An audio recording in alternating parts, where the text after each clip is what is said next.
Hey, this is Kevin Bowen, and you are listening to my podcast called Kevin's Corner. Subscribe on iTunes or Stitcher for the best coverage of the Colts and Pacers.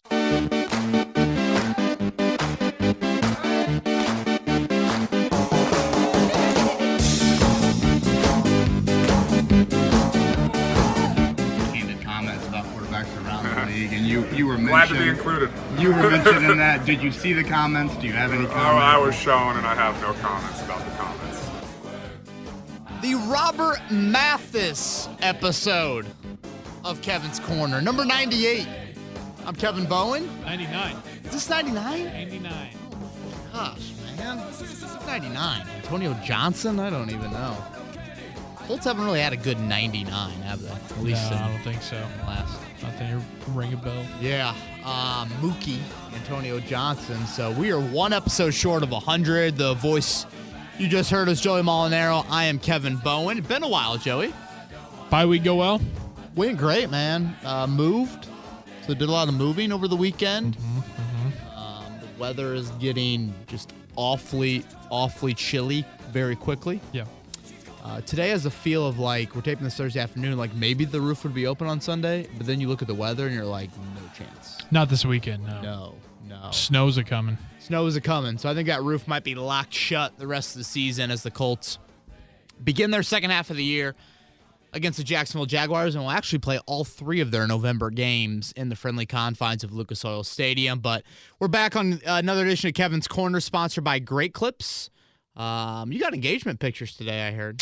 Yep, spending Thursday evening before the Steelers-Panthers, getting engagement pics with my fiance. So. Looks like, did you get a little Great Clips trim? It looks good, man. I did a couple weeks ago. Nice. Mostly a hat guy, as I'm sure people know by now. But, can't wear the hat in the pics, so I'm ready to roll. I love it. Big Thursday for you. Actually, kind of a good Thursday night game. Yeah. Steelers and Panthers. 6-2, 5-2-1. Right. So Fox has got to be happy about that. But we're talking Colts and Jaguars on this edition of Kevin's Corner. Back from the bye week, the Colts, probably the healthiest we've seen them all season long in terms of quantity on the injury report, Joey. Like maybe 3 or 4 guys inactive right now. And none of them are like definite starters. We're talking Mike Mitchell, Eric Swope, Ryan Hewitt. Guys that play for you, but, certainly not top-line guys. So the quantity and the quality of your injury report is about the best that it's been all season long. And we know full well this team entered the bye week needing to win both of those games against Buffalo and Oakland, and they return from their bye week thanks to the Houston Texans needing to string together even more wins, as they do have a favorable stretch here coming up. Well, it's nice to be back in the routine of things here again this week. Got a game on Sunday, and this is one that's been circled for a while. The Jaguars, first game against Jacksonville, the matchup of Andrew Luck versus Jalen Ramsey. We're going to get into all of that, but there's a bunch of different storylines going on for this one. Yeah, when you think 3 and 5 football teams, Joey, it doesn't scream like move the needle or like prime time or anything like that, but there are some like sneaky subplots. For Sunday afternoon that I want to get into. You touched on it, the Jalen Ramsey, Andrew Luck comments from over the summer when Jalen Ramsey, I believe he said that not really good was the phrase he used for Andrew Luck. Andrew Luck, I don't think he's really that good. Said that T.Y. kind of makes him look better. Like what? If anything, that statement's the opposite.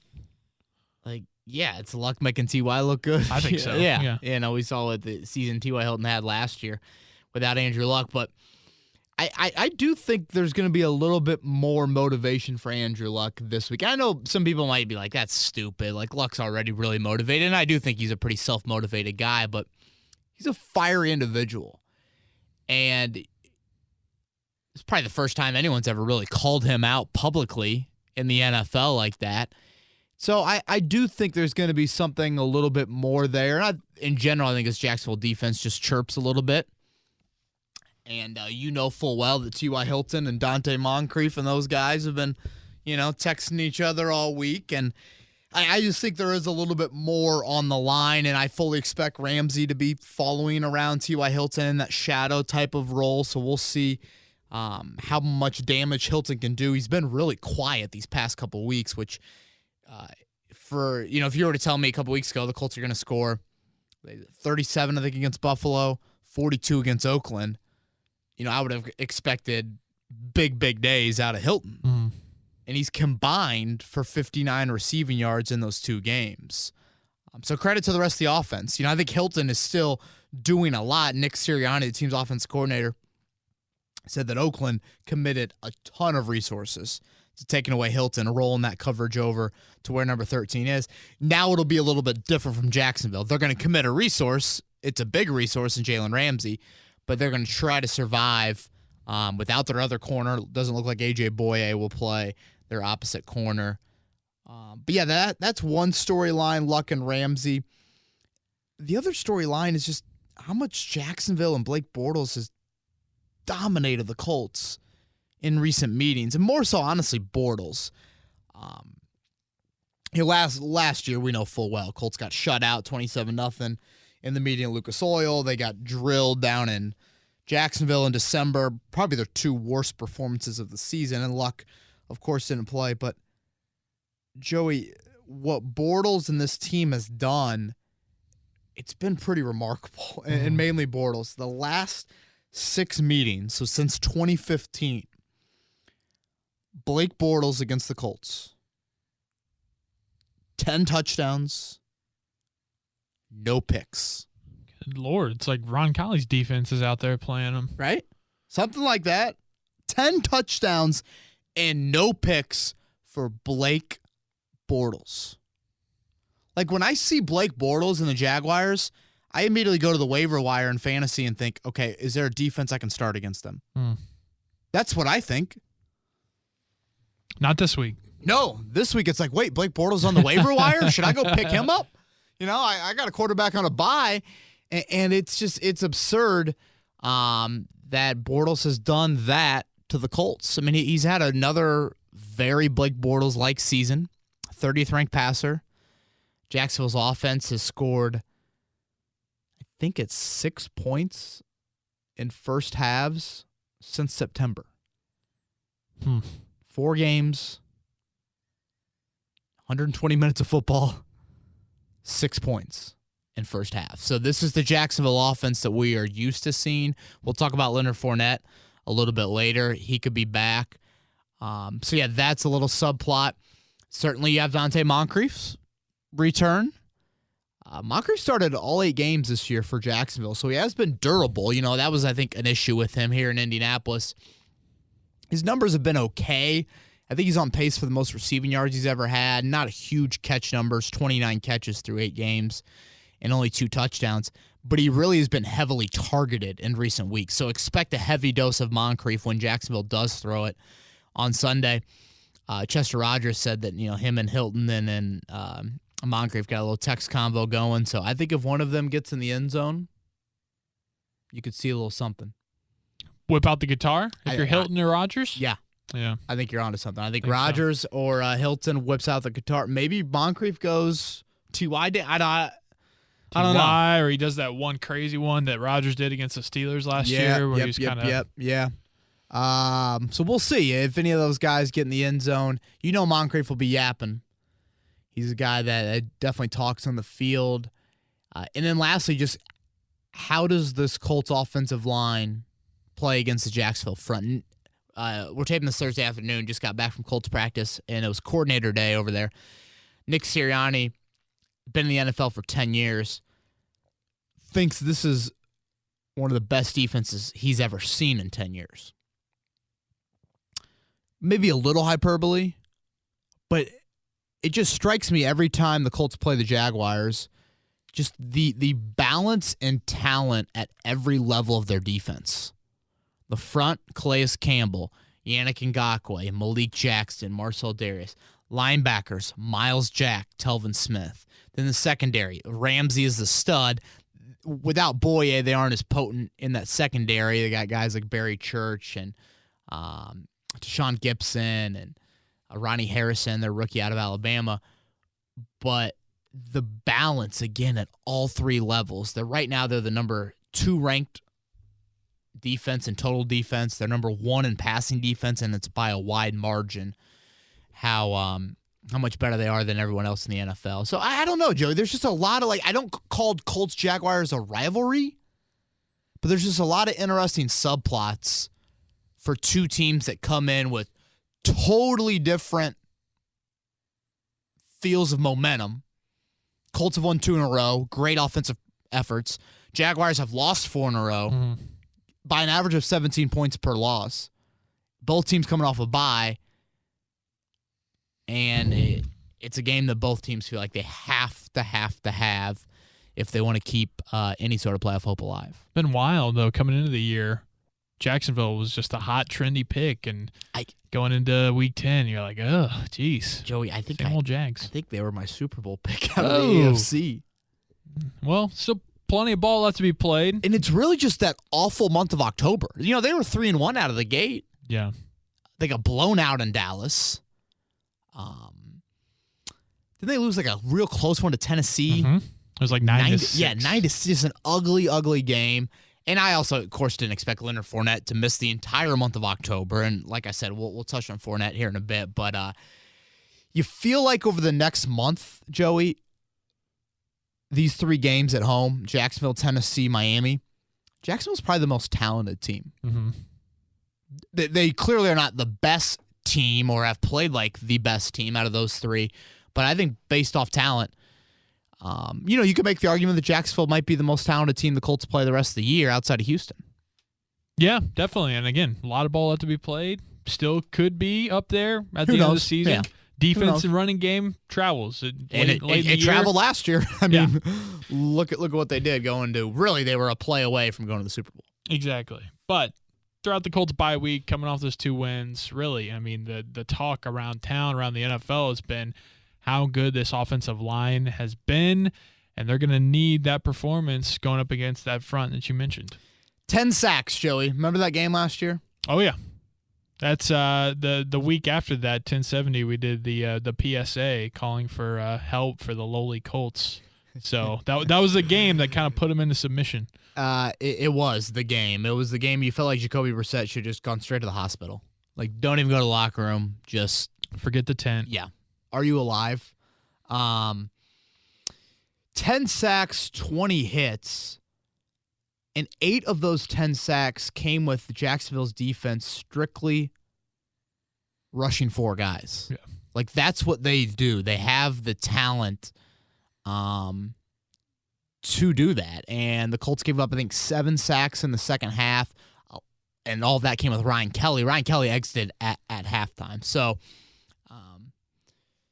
it's a totally pretty much rebuilt offensive line for the Colts. Kelly's still in there. I think Costanzo left tackle, but the right side, of course, is different. And I want to break down quickly each offensive lineman that the Colts have had here in the lineup through this stretch. And that stretch includes no sacks allowed in 156 straight pass attempts for Andrew Luck. That dates back to over a month now. Seems like 2016 was the last time that we saw him get, I mean, it's been forever. He hasn't been on his back really a whole lot. You don't need to clean the jersey, I guess, when you're playing at home, but you didn't even need to clean it, in Oakland. Mm-hmm. I'm pretty sure Oakland's a grass field on that baseball turf, baseball field.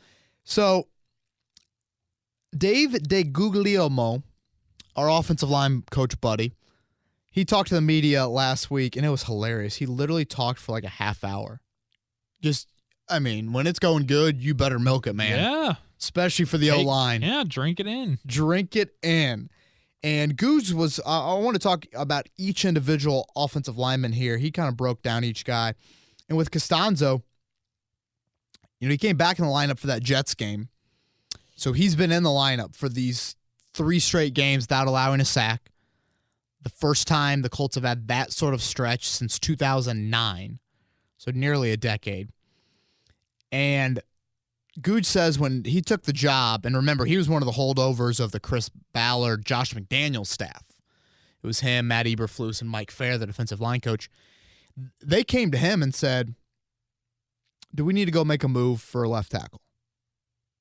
Do we need to make free agency a priority to find a new left tackle? And he referenced indirectly Nate Solder, the New England tackle, same draft class as Anthony Costanzo. Got big money from New England or from from the Giants Mm-hmm. in the offseason. And Goose was pretty adamant, no, we don't need that. Costanzo's an elite guy. He's a durable guy, loves the work ethic. And, I know his Pro Football Focus grade hasn't been great for Anthony Costanzo, but, 3 games, you've done, over 200 yards rushing the past 2 weeks, a huge second half against the Jets, and you've pass protected exceptionally well. To have Costanzo back in the lineup and simply provide stability and reliability on that blind side goes a long way. Talking about Quentin Nelson, Goose is he's in love with Nelson for multiple reasons, but, loves him kind of as a pro and just how he dissects film. Goose says a lot of the time you pick a guy in the first round and he's a good player. This guy is an exceptional football player. And I think we touched on last week's podcast about Quentin Nelson, not appearing on the injury report all season long. The only Colt, either side of the ball, to play every snap. And I think he gives you something in the run game with that pulling element that is just such a weapon. And I think it's something that we saw a lot maybe early in the season and teams really game plan for it. And now the Colts feel like they can do it from both sides of their line. They're getting good action from the right side as well. So Nelson, has he been at a Hall of Fame level? No, but I think his intellect and his girth, his physicality just allows the Colts to do so much for their line. We touched a little bit on Ryan Kelly last week. Goose is just adamant that he thinks Kelly's the best center in football right now, which is really, really high praise. Praise that you thought was going to come when you took Ryan Kelly 18th overall back in 2016. And, he kind of mentioned that you can get by in this league with not investing majorly at center, which is true. You can definitely do that. But when you have a stud in there, mentally and physically, it allows you to do so much. And Goose was adamant that it allows the Colts to adapt. Protections, run game can be completely different series to series or even, from play to play. It seems like the biggest jump Kelly has made is just physically moving people. Fought injuries last year. I think he only played in 7 games, like I mentioned earlier. Jacksonville game when you allow 10 sacks. He leaves at halftime. You get way behind the chains. You get way behind and score, and it's a nightmare.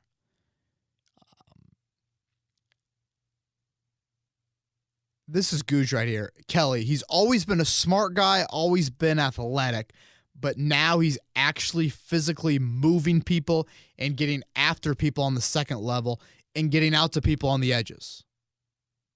The fact that he's finishing plays better than last year shows up on game tape. He's finishing players. He is, I think, just giving you more of that mauler. That NFL body kind of. Yeah. Like the difference between college and NFL, high school and college. Right. He's giving you, I think, more of a tenacity, just from a physical, I'm going to reset this line of scrimmage. And it's going to be reset, a couple yards in your direction. Talking about the defensive line. Moving over to right guard, Mark Glowinski, probably easily the least heralded name of this 5-man bunch right now. Goose is saying that he thinks Glowinski's the fastest lineman of the bunch, which is an interesting term to use for an offensive lineman, but that helps him out in pulling and just, I think, getting off the ball with a quick snap. Said in the Oakland game, he was tremendous in just finishing plays. Had 5 cuts, 5 knockdowns, and 3 bonus blocks as well. And it seems like the Colts, potentially have found something there in Glowinski as a 26-year-old guard. We touched on last week's podcast about he's probably the one free agent you would call a must re-sign, which is pretty crazy to use that sort of phrase on a guy that easily could have missed making the team back in September. And then lastly, Braden Smith. Goose was pretty outspoken in that he doesn't like hearing this he's a natural guard talk about Braden Smith. He thinks that was stupid. It feels like if he would have gone to a different college, he could have been a great tackle and would have been drafted as a first-round tackle. It just was all about fit with Auburn and that they kind of needed him at guard. And he's 6'6.5", which is huge. That's nearly Costanzo's size. So he's a bear. Yeah, he is a polar bear, and that screams tackle at the NFL level, which is something that we had touched on this podcast before. I thought when Braden Smith was drafted, I thought, man, that's a tackle frame to me. But Chris Ballard and them were a little hesitant early on, and they honestly just kind of fell into Braden Smith at right tackle with all the issues they had over there. But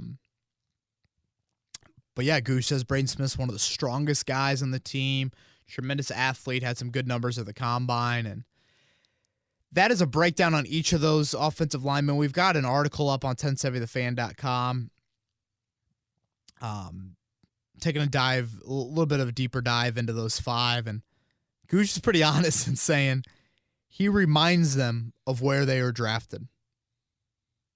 These guys, these five, 3 first-rounders on the left side and at center, then a second-rounder in Smith at right tackle, a 4th-rounder in Glowinski at right guard. Goose is like, you guys were drafted where we drafted you or where you were drafted for a reason. Right. You need to live up to that. So I think he's just changed the mindset, the confidence in that room. And I think, Matt Slauson and Quentin Smith, those sorts of guys, Quentin Nelson, those sorts of guys help because they bring a swagger.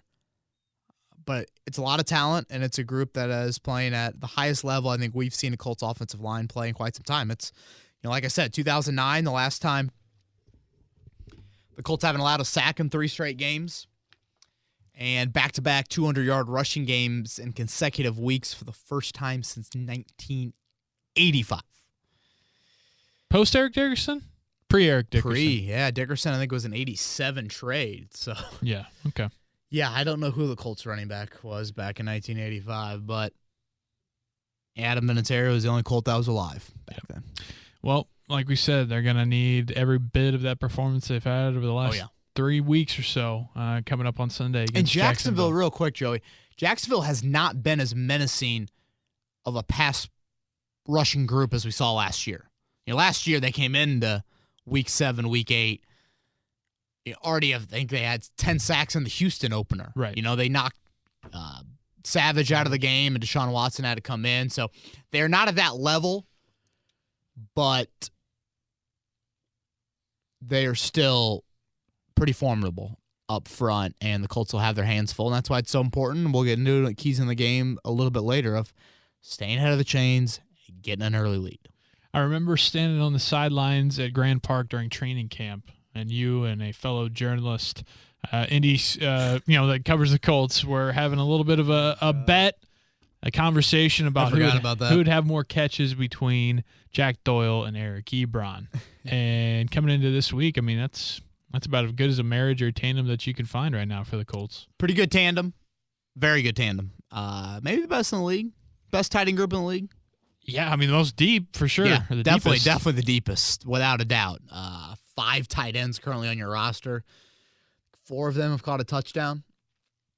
Ryan Hewitt is your H-back. But I wanted to touch quickly on the snap counts we are seeing with Jack Doyle and Eric Ebron when both have been in the lineup.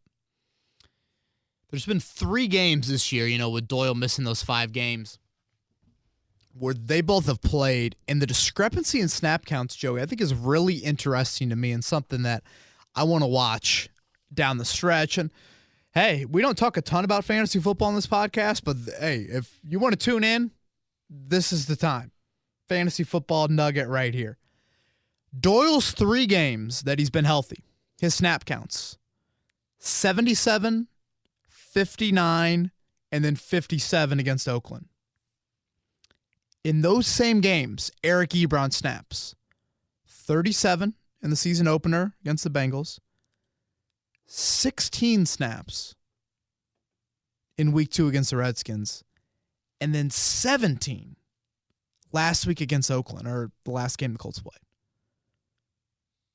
I mean, those are 40, 43, and 40 snaps different. Doyle more than Ebron. But then you look at their their production in those games. Doyle, combined in those 3 games, 15 catches, 150 yards, 1 score. Ebron, 10 catches, 114 yards, 3 scores. So, tells me a lot of things. One, the Colts are obsessed with Jack Doyle. And I'm not just talking about the Indianapolis fan base and the Catholic East Side group of Holy Spirit Catholic Church and Cathedral High School. Like, Frank Reich is obsessed with them. The Colts themselves. Yeah. Yes. 2, when Eric Ebron's on the field, there's a good chance the Colts are passing the football. Yes. Very good chance. And there's a decent chance it's going in Eric Ebron's general direction. Mm-hmm. So, there's a little bit of self-scout that probably needs to be done, which I'm not breaking any news here. The Colts and Frank Reich know what these snap counts look like. They know that they're potentially tipping their hand a little bit, but I don't know. It's just something I think it bears monitoring the rest of the season, and that your wideouts have been so bad this year, not named T.Y. Hilton. Hilton, has been banged up and hasn't given you great production, but I think a lot of that has to do with teams trying to take him away. Do we see Ebron snap counts get closer to Doyle? Are they just so afraid of Ebron run blocking they don't want him on the field? I don't know. I've said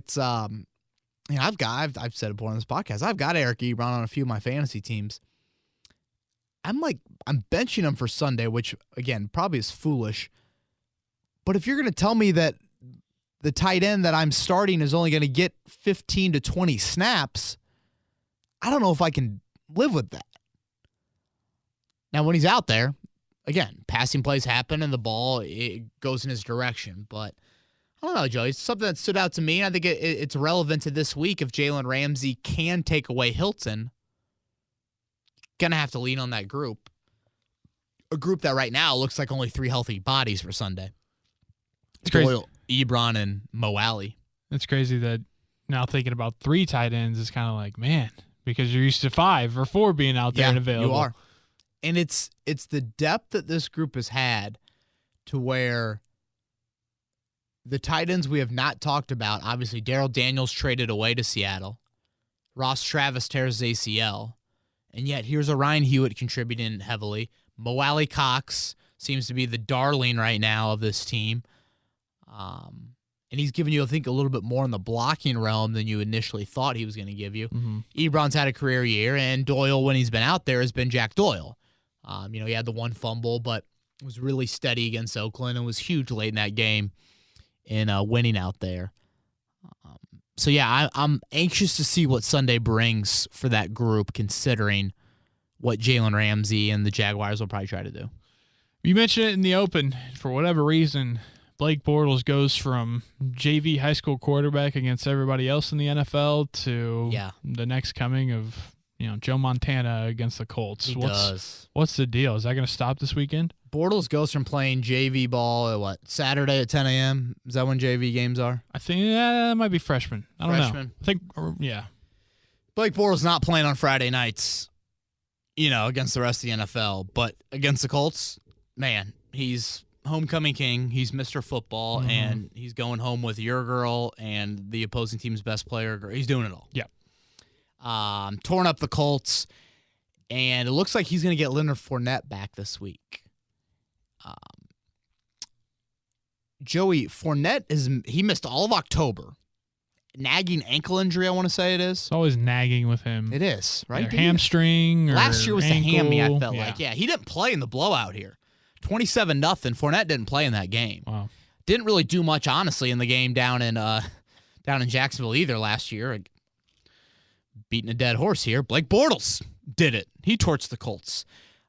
But does Fournette inject any life into an offense that has no life? That's the question. No, it has to at least a little bit. Because look what they've done. Trading for Carlos Hyde. TJ Yeldon has probably been their most consistent playmaker this season. They want to run the football down the stretch. And I'm just a little bit concerned right now of where the Colts are from a pass defense standpoint. Nate Hairston benched in that Oakland game. Your pass rush, 4 sacks in the last 4 games. 4 total in 4 games. I get it. Marcus Hunt was a little banged up, but I think this defense is starting to come back to earth. Finding its level. Yep. And the stat that really kind of stood out to me is no sacks and 1 hit against Derek Carr. Did you see what San Francisco did to Derek Carr last Thursday night? It made him look like what Nick Mullins should have looked like. Right. It just battered him, bruised him. Seattle, the week before, did the same thing to Carr. Right. So it's like Seattle's getting 6 sacks, I think it was, or 8, or San Francisco had 8 or 6. And the Colts don't get a single sack, just 1 hit. That concerns you. Secondary, and I guess the defense in general, the highest completion percentage allowed by any team in the league. So whatever excited gif you want to put out on social media, that's what Blake Bortles should look like Sunday morning, waking up. He's had a lot of success against the Colts, and we will see if that changes. And just how Jacksonville operates offensively with Fournette back. Is he healthy enough to tote the rock, 20 times? Because even when he was healthy in September, he only played in 2 games. Mm-hmm. Didn't finish either game. Right, yeah. 9 carries and 11. So I know Fournette is Fournette, but how effective is he going to be? Quick question for you. Who's going to be more excited? Blake Bortles waking up to play the Colts on Sunday, or are you waking up knowing you get Lucas Oil bacon in the press box? Oh, my gosh.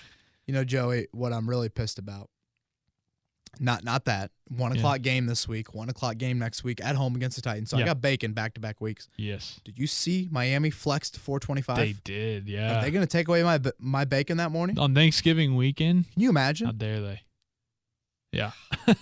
and I hate, because then we're gonna get leftovers from the state finals that have been at Lucas Oil. Nothing like bitching about media food. Well, look at it this way: 4:25 kickoff. Don't have to get there as early. Maybe stop Lincoln Square or something on a Sunday morning. You're right. Little IHOP, little Denny's, something to get me going. Yeah, for sure. A little Grand Slammy. I like where your head's at. All right, we'll finish up here. One more thing before we get to keys to the game. It's something I heard you talking about with JMV on Wednesday night, and that was whether or not it's going to be an easier or better route for the Colts to try to win the AFC South or make the final wild card spot.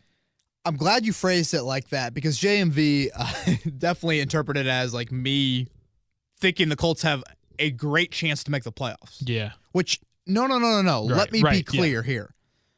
I still think the Colts are probably a 7-win team. Maybe they can get to 8 here in 2018. I just can't see them winning 6 of their final 8 games. But if you want to talk playoffs, and it's acceptable to talk it because you're only 2 games back in the wild card, and you're 2.5 back because Houston hasn't had their bye. They're currently on their bye week. They've played an extra game. You're only 2.5 back of the division. It's fair to look at the 2 pass and be like, okay, what do I really need to be cheering for? Because we saw last week, heart ripped out of the Colts when their former kicker, Brandon McManus, in here during training camp, he misses the game winner against the Texans. Yeah. So Houston goes into their bye week at 6-3. It is an easier, more realistic route for the Colts to make the playoffs via the wild card than the division, which probably not something we would have said a few weeks ago, but Houston's won 6 in a row. So let's start there. The Texans are 6-3. I cannot see them winning fewer than 9 games. I can't. Their schedule to close the year: 3 divisional games, all at home. Ooh. The Browns and the Jets. Where are those? I think it's at the Jets, maybe home to the Browns or something like that. And then they have Washington and Philly. I think both of those are on the road.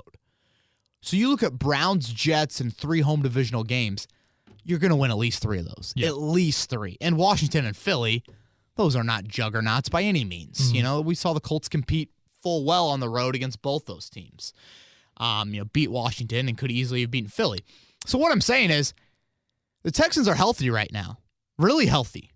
And I know they haven't dominated by any means in this 6-game win streak, but a 6-game win streak is a 6-game win streak. Absolutely. So I look at Houston as winning 9, probably more than 9. And then you got to look at tiebreakers. When you lost to the Texans in week 4, You lost, obviously, the early tiebreaker there. So now the second tiebreaker could come down to, A, you're going to have to beat them in week 13, I think it is, or week 14 down in Houston. And you're going to have to also win divisional games because that's the second tiebreaker. Well, Houston's already 2-1 in the division. The Colts are 0-1. So you're already behind the 8 ball in both the tiebreakers. Right. So I just look at it right now as saying, Houston, I don't see the Colts being able to make up enough ground on the Texans. Yeah, I was listening, like I said, and J&V reacted. I was like, I don't see what's so surprising about that. No, it's honest. It is more of a compliment to the Texans in that they have put themselves in a cushion that's far enough ahead of the Colts that I think it's more manageable for the Colts to sneak into the wild card than backdoor themselves into the AFC South. Right. So let's now move on to the wild card. The Chargers are 6-2. Let's give them a wild card spot. Them or the Chiefs, obviously, are either going to, one of those teams is going to win the AFC West, the other is going to be a wild card. So that leaves one other wild card spot, Joey. Right now, that wild card spot would go to the Andy Daltons, the fighting Bengals. Mm-hmm. They're at 5-3. They're currently on their bye. Now, the issue with the Bengals is what? They have the tiebreaker. Yep. It's crazy that we're going to look back on week 4 and week 1. Texans, Bengals, home losses, late game collapses. And if the Colts make any sort of run down the stretch, right, those tiebreakers in the month of September are going to be the difference, or very well could be the difference. So Cincinnati at 5-3, like I said, have the tiebreaker over the Colts, but this is the good news. A couple things. A.J. Green is hurt. Sounds like he's going to miss the next 2 games with a toe injury, yes. I want to say it is. Yep. Their schedule, they have the Saints. They go to the Ravens, to the Chargers, to the Steelers. Mm-hmm. That's 4 pretty tough games. It is. Now, they do have the Browns, Broncos, and Raiders all at home, which is nice, but they could easily go 8-8. Yeah, Especially, 9-7, 8-8. especially with Green, possibly missing some games. I just think it's much easier for Houston to go to 9-7, 10-6 than it currently is right now for the Bengals, because that's a tough division. Cleveland's still going to be a pretty competitive team the rest of the year. So I don't think Cincinnati is a lock to be that wild card team. The other team currently in the AFC, there's only 3 teams right now in the wild card race that are above 500. That's the Dolphins. The Dolphins play the Packers this weekend in Lambeau. Loss. That's a loss. So they're 5-5. And now they come to Indianapolis after their bye week, November 25th. So now the Colts have a chance to get that tiebreaker. Again, I know we're looking way, way ahead, but you kind of hear me out on this? Definitely. No, I'm right there with you. It is just, I think Cincinnati's schedule's tough, and they have an injury to their best player. Miami, I don't think they're that good, first of all. B, the Colts can get a tiebreaker on them and can gain a game head-to-head wise. And then the rest of the AFC, Baltimore's lost, 4 in a row, something like that. Stick a fork in them. Tennessee is a 500 football team. Denver is Denver. No one else do you look at in the AFC is like, okay, they're going to be a wild card team or at least a contender. So when you start breaking down schedules, I just think right now it's easier path for the Colts to get to the wild card than it is the division. Having said that, you got to do your own. Do you, Colts. Yep. And to do you, that means win 6 of 8. That's what you got to do. Yep.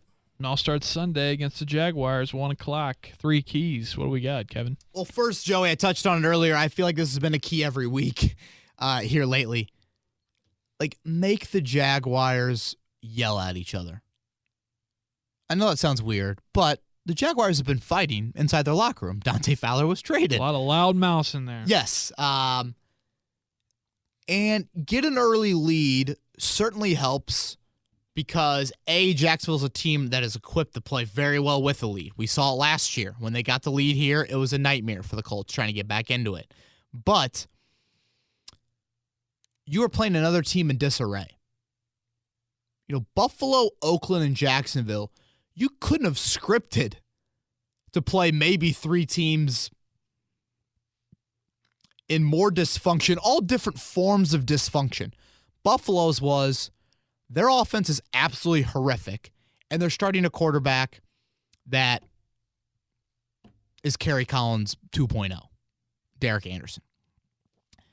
Oakland was a modern-day soap opera. That's Days of Our Lives. That's, General Hospital. Insert, 2 to 3 o'clock on NBC here, and that's what Oakland is. And then Jacksonville, they're coming off their bye week. Bortles is banged up, and they want Bortles benched, and trade deadline. Do they need to trade for a quarterback? And are they back to the Jacksonville of old? Are they a seller at the deadline? What are they doing? So get a lead early. It's a team that's on a 4-game losing streak by an average of 17 points. I mentioned earlier, they haven't scored a first-half touchdown since September. If you get a lead... You almost have to try to do that. Right? Jeez. It's like a great prop bet in Vegas. And like 5 minutes left, you can't have your running back find the end zone because the opponent's just like, flukish. Can't Moncrief do something? We've seen plenty of nothing from him. So, key number 1 for me, Joey, just get off to a better start, which you did at Oakland through the first quarter. Now, the second quarter wasn't great. But, I think get off to a better start to make them question you. Number 2, slow down Blake Bortles, another key that 95% of the NFL would laugh at, but it's true. And I guess just maybe put more on Bortles' plate, and I say that because Jacksonville's going to want to run it. And yes, I know the Colts have really struggled from a pass defense standpoint, but you just got to make Bortles beat you. And I know he's beaten you in recent years, but still, this Jacksonville offense has really struggled this season trying to pass the football. And, it's pretty much a totally new look Colts defense. Only a few starters still out there, and obviously a different scheme as well. So, just key number 2 is just finally make Blake Bortles look like Blake Bortles. And then lastly, be careful through the air. This is the number 1 pass defense in the league. Like I mentioned earlier, Jalen Ramsey, T.Y. Hilton probably in a shadow role. How do you handle that pressure up front? Jacksonville wants to rush 4, drop 7, trust their corners. Can you find other areas to attack them? That'll be a big key. Again, Jacksonville will be without A.J. Boye, their opposite corner, who the Colts have seen for several years in the AFC South because he was in Houston before he went to Jacksonville. So, those are my 3 keys in Week 10. All right, what's your prediction then? I mentioned earlier, I do think Jacksonville's probably the most talented team the Colts will see in the month of November. Tennessee and Miami after this. I'll go with Colts. 24-20. Colts are a 3.5-point favorite. Is that what it is? Yep. Boy, that's a great line. Vegas knows a lot. Yeah, they do. I'll go Colts by 4. I think that Fournette just won't be able to do enough on the ground. And at the end of the day, Andrew Luck's playing pretty good football right now. Really good football. And I think he makes the plays in the fourth quarter, and Blake Bortles finally does not make the plays in the fourth quarter against the Colts. He really hasn't needed to make fourth quarter plays against the Colts lately because they've blown them out in their wins. But, I'll go with Colts 24-20. Nice. All right. Covering the spread, getting the W. Yeah, not by much. Not by much, yeah, for sure. Yeah. All right. So Colts this weekend, Pacers obviously still going on. What's the latest? What's up with their offense, man? What's going on? Ugly, man. Someone's got to help Oladipo. Yeah. Yeah, not a good. Monday and Wednesday, Joey, you hold the Sixers and the Rockets to 100 or fewer points, and you don't win either game. Tough. That's tough. Nate McMillan would have signed up for that 100%. Holding whatever. I think it was Houston to 98. Philly, I think, got 100 on Wednesday night. That's great, but No hope for Oladipo. Sabonis has been the only other consistent guy. And Miles Turner and Darren Collison in particular, Joe, you got to get more. Collison, 18 minutes on Wednesday night, no points, 1 assist. No physicality from Turner. I mean, Joel Embiid kind of pucked him early on. Sabonis finally gave you something, got you back in the game. Oladipo was just outstanding in that first half. And didn't it seem like Sabonis is kind of like Miles Turner, older brother? Miles will get punked on a little bit, but then Sabonis will come in and punk on that guy even more and kind of make sure, hey, I got you back. I like that, yeah. DeMontis Turner. Yeah, he is kind of like that, which, we'll get into a Pacers podcast. Right, that's what I was leading to. And we do need to make that debate and just, if you're Nate McMillan, where do you go right now? It's probably too early to change the starting lineup. We're taping this, you're a 7-5 basketball team, but some decisions to make right now is it's been a little bit of an uneven start for the Pacers, and 7-5 is a nice record, but offensively you've had some issues. So, all right, man. He's Joe Monero. I am Kevin Bowen. Like I said, we'll get back to our normal podcast routine now that the Colts are starting an 8-week stretch here to close out the season. So we'll have 2 podcasts for you. Come back on Tuesday morning, recapping Jacksonville and looking ahead to the Titans in Week 11 for the Colts. So thank you to our friends at Great Clips for sponsoring Kevin's Corner. And everybody have a great weekend, and stay tuned to 1070thefan.com for the latest Colts and Pacers coverage. This has been Kevin Bowen. Thank you for listening to another edition of Kevin's Corner. If you haven't already, subscribe on iTunes or Stitcher for the best Colts and Pacers coverage.